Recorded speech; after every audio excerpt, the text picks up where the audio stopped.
sit in a dark room and make the tech work is all I can say. But yeah, right, let's kick it off. Without further ado, today obviously we're going to cover Beyond the Impossible, which is what a good agent looks like. I will caveat this in that there are so many things you can talk about in this realm, and there are so many ifs and buts with the sorts of industries you're in. Again, that's where I'd encourage you to reach out, have a conversation with us if you want to kind of ask about the specifics, because I know different industries like to do different things about how they work with their tenants, for example, or the products that they build. But what we will be covering is very much the problem. It's very much just setting the scene, some of the things that I see when it comes down to agents, then thinking about what good and bad looks like. Sometimes this is a bit that's kind of skipped over, and we always look about what's good. But I think it does make sense to think about the two perspectives about when we think about building these things. Then I will go through the good agent checklist. I will say this is not exhaustive as well. I've tried to cherry pick, I think, some of the ones that I experience the most, but are not super technical necessarily, but they are business level to the tech as well. So hopefully I'm going to cater for everyone. Choosing when to build, so it's just thinking about the readiness piece very much. I know AI is very exciting. I'm in this job for that exact reason, but it's also thinking about the reality of being a business, being an organization that has priorities and how we actually balance those. Then thinking about personal productivity to organizational productivity, a very big one. And hopefully I'm going to steer you today around that best practice piece about which tools to use. And then obviously wrap up the Q&A. Hopefully I will save some time at the end if I've not been rabbiting on for too long, but also we will obviously have chat questions going along, so you can use those as well if you have any. I will try to look at those as I can, but if not, I'll answer them all at the end as well. Cool. So first things first, the problem. And I think this is a really interesting one when it comes to AI and it comes to demos. I do a lot of them. I'm not guilty at all, but it's thinking about this whole piece of retrieval dressed up as reasoning. And that sounds like a silly statement, possibly, but a lot of the initial kind of, especially when these products came out, a lot of those initial demos, a lot of those things that we were seeing were very much just, I'm putting this in front of a search engine, and it was making it very expensive, I won't lie, just to have an agent there. So I think the point here is trying to find an actual good way of understanding your data and not just doing retrieve search, send back to user, and it's actually putting some reasoning over that. So not just saying, okay, cool, I've got an HR agent. Here's my question. Don't just give it the answer. Actually reason over that. Do some deep research. If it doesn't think it can find it on the first shot, do it again. And that's very much, I think, a big problem that I see is that people do one-shotting too much. It's just cool, go away, do something, come back, give an answer. There are reasons to use that, but it's thinking about, I guess, the bigger picture for a lot of this. The next one is always fun because I think it is a technical challenge in its own right, is thinking about no memory, no context, no follow-up. It's this idea that, again, we've built an agent, maybe it's working, maybe we'll say it's fixed problem number one, which is it's not actually doing reasoning. So cool, maybe we've got an agent that is reasoning and doing some kind of deeper answers for us. The next bit is often the hardest because it requires connection. It requires you understanding the user, maybe saving parts of the conversation that are relevant and then piping them back in. But that's often where the best part comes. Prompting is an art. It is a skill to have, but context engineering and that kind of memory piece is often the most difficult piece, in my opinion, because that's what gives you the quality. Actually understanding that my name is Harry Traynor, I work in X department, the current date and time. I know that sounds like a silly one, but you have to bake those things in because it is context that is needed. And finally, it's the no feedback loop. It never gets better. And I will clarify this, it's not thinking crazy sometimes. We need feedback loops that are just simple. A thumbs up, a thumbs down on a conversation. Was this good? Was this bad? Did it actually answer the question that I had in the first place? Obviously, you can get extreme. You can do all sorts of kind of automated feedback loops where the agent's starting to learn from itself and its conversations. Often we opt for the kind of the middle ground that is using the transcripts, using that kind of analytical piece to actually then build the agent itself. But For me, these are some of the biggest problems when you look at building agents. There are loads of other ones, don't get me wrong, and loads of other fun things to challenge as a business as well. But from the tech side of things, these are usually the most important to me. And this really nicely tees me up to the next piece of sometimes the problem is actually not picking the right tool. And I had a hilarious kind of call from one of my friends because unfortunately they know I work in tech. He was like, Harry, I need to build this agent. I'm trying to build it in Copilot Studio. Da, da, da, da. He's a business analyst for context. And I was like, mate, why don't you just use Copilot? You could do that in about 5 minutes tops. You've already done all the hard work because you've got the prompt. Stop trying to over engineer this thing because you want it to be in Copilot Studio. Just use a bog standard, beautiful Copilot agent or Copilot prompt sort of thing in a conversation. There's lots of different tools, and I would again just challenge that status quo. Don't always go crazy with the tech. Try to just pick the best thing that works for that. And why? Why would you pick one over the other? So if I start with Copilot, it's very much user initiated, session scopes. It assists the individual. Again, the scope of who it's working with is usually a lot smaller. Works within obviously other apps and things like that. So I'm not just talking about the chat experience, I'm talking about all the other cool features that come out around Copilot. Think around light governance, and I mean the tools and the things that are being used within the agent side of things are usually lighter. They're not as technical because they are simpler at the end of the day. And ROI is usually expressed more around that individual. Sure, they can scale. You can have this idea of a marketplace where you're sharing things with other people within the organization. And of course, we encourage that. But it's very much what did that personal productivity gain actually do to you? Then we move into agents. And again, this could be so many different products and tools. Obviously, I've put a kind of the GitHub agents and Copilot agents at the top there as the icon. But obviously, this talks about Foundry. It could be all sorts of different things here. So system initiated or event driven. Think about this as being the full tech stack. You can do whatever you want within reason. It could be autonomous. It could be end user triggered. There's all sorts of ways that you can actually use these. So if your kind of conundrum is, oh, I want a really cool agent that does this, this, and this for XYZ team, the customer support team, and they have lots of emails coming in. We want to sort them because you've just, tick box that tech piece, that requirement there.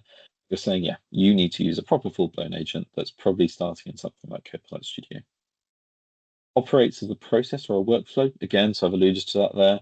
When these things get more and more complicated and you want groups of agents that are working together, maybe you've got one for HR that works with annual leave and one that works with, I don't know, absence requests or whatever it is, escalating tickets, all that kind of fun stuff.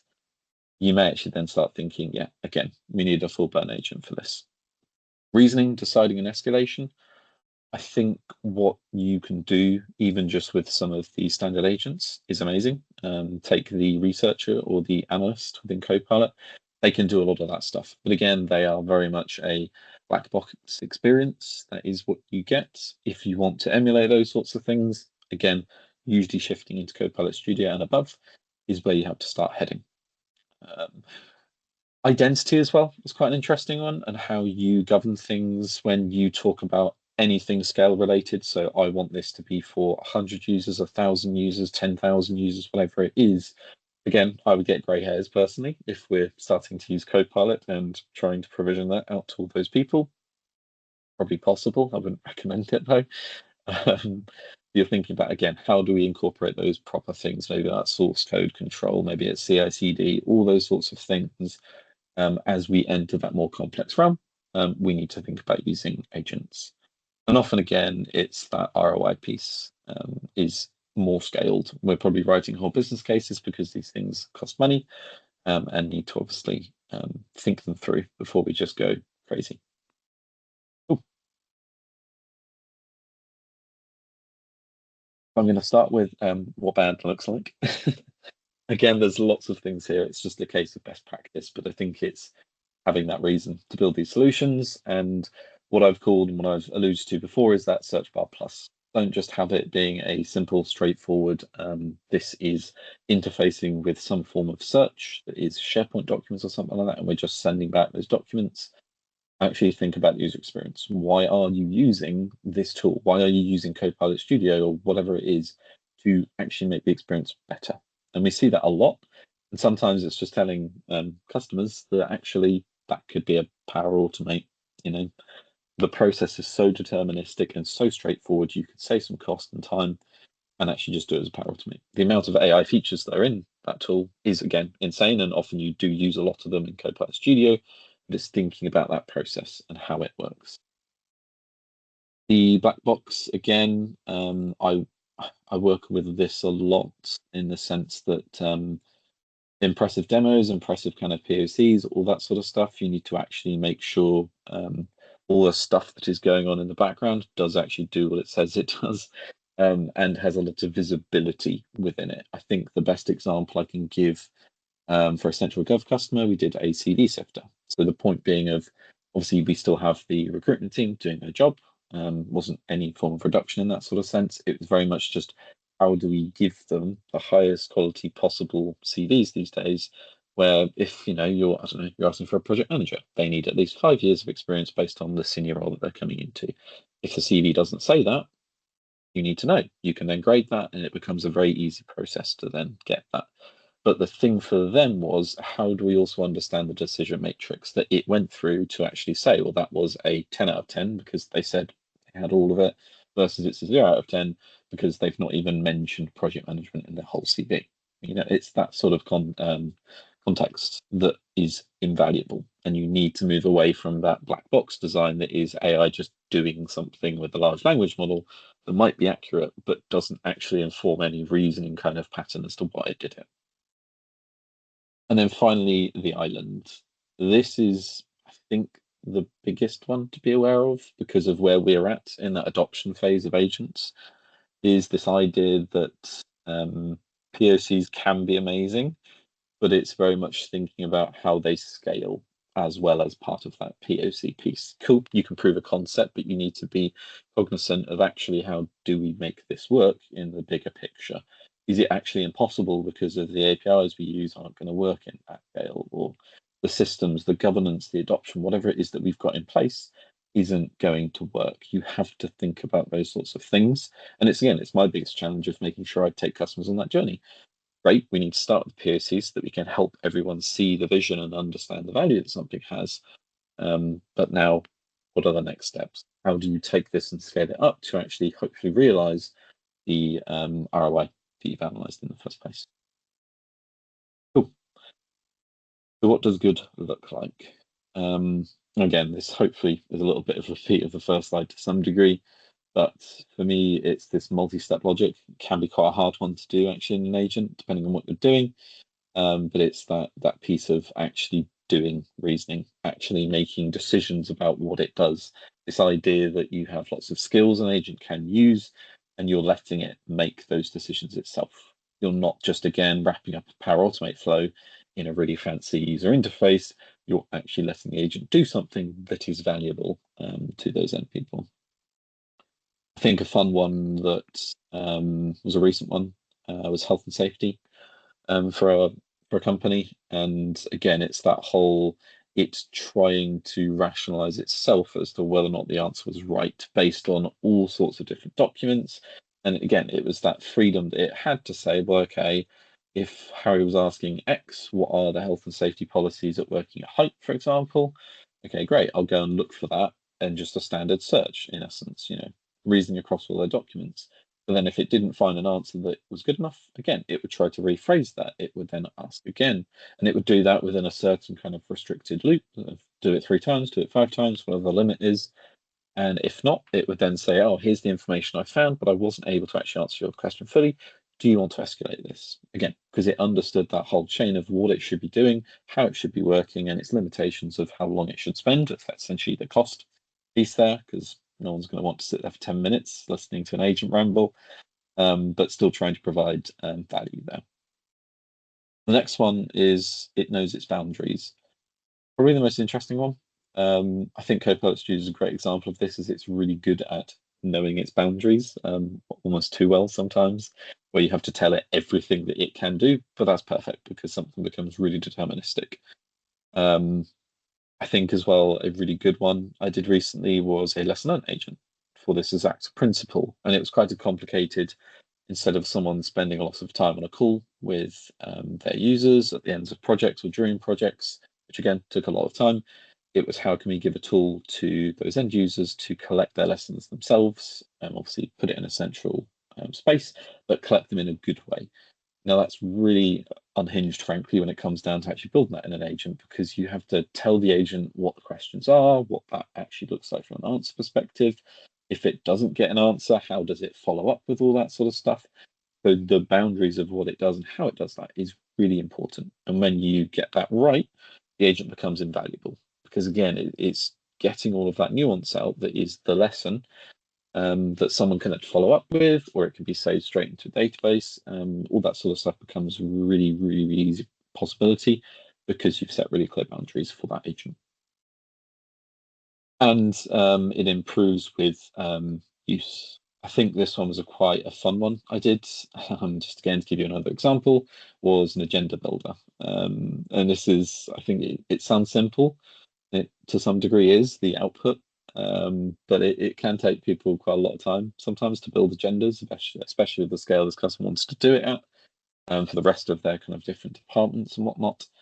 But it was the idea that it had some short-term memory that just meant that as you went through the conversation and you were talking about, oh, these are the actions, these are things we didn't cover last session, these were the XYZ, bits for that specific template. And it very much then understood that as you went. So it would save all of that stuff into memory so that as you went through the conversation and it was populating this template, it would populate based on this whole context window of that memory, not just the exact chat message that had come through. And again, that's a limitation that's by design, keep the costs down, but it's something that as you scale, as you want to have products and tools that work really well for end users, memory is such a valuable piece that almost we don't appreciate as end users, but when it works well, it works really, really, really, really well. Yeah. Cool. Now I'm going to go through a quick checklist. We're doing okay for time, hopefully. First one, again, does it reason over a task or just retrieve information? Is it effectively a linear start to finish type of job? If it is, probably doesn't need to be an agent. Maybe explore Power Automate. But otherwise, if it's reasoning, if it's actually making decisions about the process, if it's got lots of tools that it might use in a random order, again, that's where we start thinking about agents. Can it handle ambiguity and ask clarifying questions? So does it just break as soon as it doesn't know what to do? What can it actually do? What are the tools? What are the features, the things that allows it to actually be a good agent, which is those edge cases? I think my number one question is like an HR agent. Oh, can I take a pink pony to work? And okay, how is it actually going to deal with that? Is it going to fall over? Is it going to do something really silly? Or is it going to say, oh yeah, Harry, we've got a pet policy. You could totally bring that in. Those sorts of things are what you need to be working towards. Does it know when to escalate to a human? I know that sounds like a silly one, but sometimes it not being able to answer a question isn't worthy of an escalation. It just means the user needs to clarify that versus maybe it's a more sensitive topic. Again, talking about very obviously chat-based agents here, but the same with an autonomous one. At what point does it need to think, oh, I shouldn't be processing this because the CV that I was given is terribly formatted, and the likelihood of me being able to do that as an agent is not great. Does it have its own identity, audit trail, and security boundary? If you're talking about POCs, this is probably not your first priority because there's a lot of time and budget within this.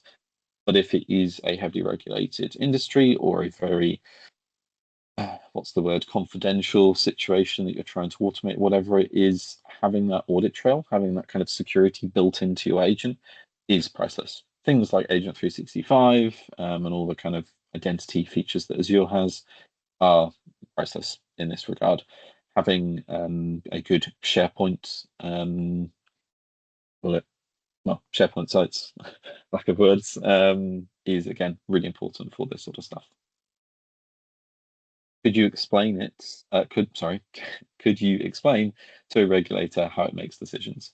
And it's not saying everything is going to be regulated, but it's this idea of if you're doing something that is important, could you actually sit down and say, well, the agent does this, it then does this, and this is how it makes that process. It then saves this over here.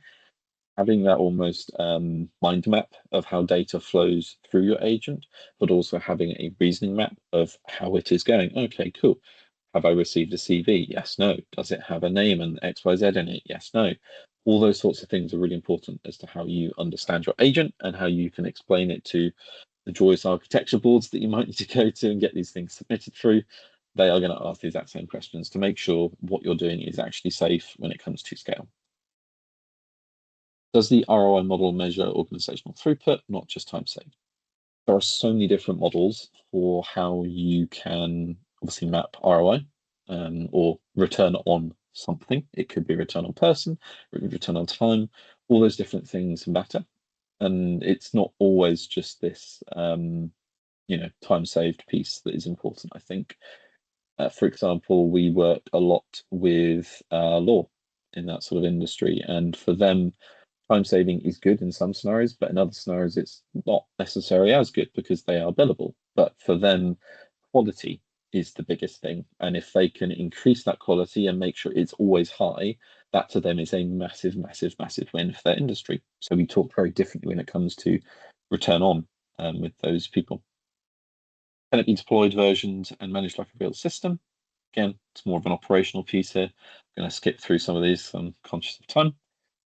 Is there a feedback loop that drives improvement? Again, like I said, it doesn't have to be super crazy complicated. It could just be someone reviewing the feedback. But as you scale these up more and more, you can then think about more of the autonomous or more of the technical solutions for kind of continuous improvement in essence. Getting through to the last few slides now. So choosing when to build. I'm hoping this is starting to make more sense than this slide. It's just a recap, frankly. But think about scope. So Copilot, personal productivity, individual tasks. Agents, we're thinking organizational level, and they are usually bigger processes as well at that stage. Triggers, think about simple things, user asking questions, uploading files, very straightforward, versus an agent is then that whole, we can do all sorts of fun technical cool things about how that thing is actually being triggered, whether it's on an event, a schedule, all that kind of stuff. Data is a fun one. User-owned files is usually what we say is Copilot, whereas when you get into the worlds of agents, you're then talking about, again, usually scale, there's complicated knowledge, could be databases, all that sort of fun stuff as a comparison. Governance, probably the biggest one here. Even if you're doing something that is simple, you might think Copilot, is just a straightforward solution for it. It might be the type of data you're working with, just means that you shouldn't do that there. And you need the bigger, better tools within Copilot Studio and above to make that possible. Obviously, there is an effort piece here, and that's often what I like to push people to do. Pardon me, if you've got a really simple POC and just want to see if it works, on Copilot. There is no cost really associated to that other than someone having a play as an SME and seeing, is this possible? Versus Copilot Studio, an agent, anything above that. There's so many different moving parts. There's so many things you need to consider that does just mean, we're talking weeks as a bare minimum rather than maybe days or someone's, hours playing around with something. And of course, ROI, we've already talked about that, but it's very different as to what that scale is from ROI and how you implement that. Often the biggest thing for me from an architectural level and dealing with your kind of senior C-level people at the top is thinking about this shift of personal productivity to organizational efficiency. But for me as well, it's a fun one because I obviously have to do all the fun stuff behind the scenes, and it only ever really gets seen in this kind of these three main categories. That is the interface, so effectively seeing what it is and having a play with it, a demo, a video, whatever it is to excite people, and usually some form of slide deck, business case, whatever it is to then showcase that to the actual stakeholders. And it's quite a challenge to make sure all of that stuff lands properly and lands well, but it's also a challenge for yourselves to make sure that lands within your organization and that other people actually understand what it is that you're doing. Often, all the stuff that then goes into it is all the different things that I've spoken about before. Identity, role-based access control, ALM, actually scaling it to production, knowledge management. Is it actually that you've got terrible data and you need to work on this one first? Observability is what you're doing actually, traceable. Governance, And probably the one that I haven't said much about already is adoption and change management. Tech is, generally speaking, the easy part. When you're actually trying to convince people you should use this because it is going to give you value, that's where the fun stuff starts to happen. And it's probably the most important, in my opinion. Tech is easy. At the end of the day, it's more about making people understand what it is that you're doing. But if you haven't gathered already, start with the problem, run the system, and then build the agent last. Usually, you'll get pretty good products when you do it that way round. And it's usually the way that I like to work. You're actually addressing a real problem and not just doing a cool thing, I would say. And I'm going to stop talking now. I'm going to double check if there's anything in the Q&A. I've not obviously been looking. Oh, no posts. Perfect. Well, if you've got any questions, I can hang around obviously for a bit. But yeah, thank you everyone for coming. Hopefully you've been able to understand a bit more about the joys of my workday. Yeah, of course we can share the slide decks afterwards. I think that will go out via email if I'm correct. Yeah, Scott. Good. Oh, there we go. Allow Mike. You should be able to speak now, Scott, if that was a question. Apologies, no, it was accidentally clicked. Okay, no worries.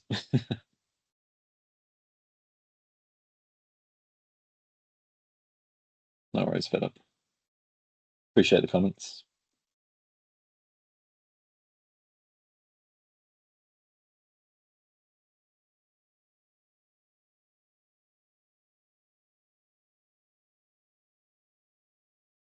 No worries.